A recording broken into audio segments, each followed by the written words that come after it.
Hey everyone, welcome back. It's Sunday once again, and I'm Shirley Davis. I'm a a survivor who has dissociative identity disorder. And today I wanted to talk a little bit about some of the things that come along with complex trauma, one of them being cancer. Cancer is autoimmune disease, they believe. They're not sure about that. Nobody really knows.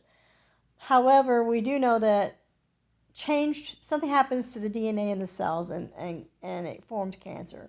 It becomes the cell, instead of developing normally, instead of splitting up normally and making more cells, making more cells becomes out of control, and after a while it will overwhelm and push away all the healthy cells, and the cancer will take over. In my case, now I know a lot of you may be thinking, well, why is this person who's supposed to have DID talking about cancer of all things? Because it's related. It's very related. Anybody out there who hasn't had cancer, well, if you've had severe trauma in your life, you very well may develop cancer, because severe trauma will change the DNA in your cells. It will mutate them in one form or another. Either it'll be a harmful mutation, such as cancer, or it'll be one that's not so harmful.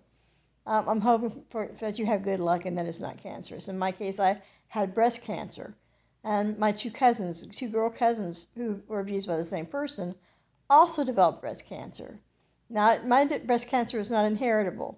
It was triple negative, which is a fairly rare form of breast cancer. Theirs was inheritable. They had a history with their grandmother on the other side of the family, and their grandmother, not mine, who had breast cancer. But that doesn't mean that the trauma didn't set off their DNA to make them even more prone for cancer. One of them has actually died from breast cancer. I'm a breast cancer survivor. I had breast cancer surgery in 2014 to remove my right breast. And I'm doing very well now, although I'll have to be watched the rest of my life because the rare form of cancer I had you're never clear of it. Even after it's been many years, you're still never clear of it. They'll have to watch me forever.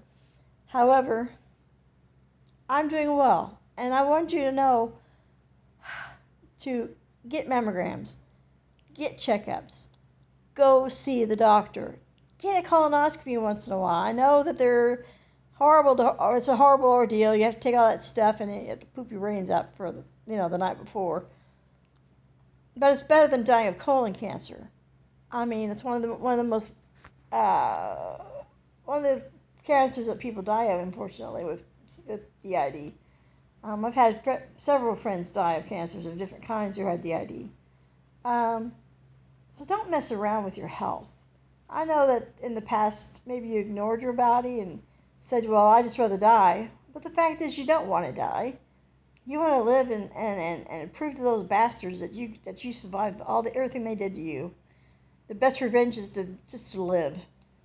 And cancer is, although it's maybe not preventable at this point in time, it is something that you can find out about early and get it taken care of. My cancer was very small. I was very lucky. I caught it very early, and that's one of the reasons I'm doing so well.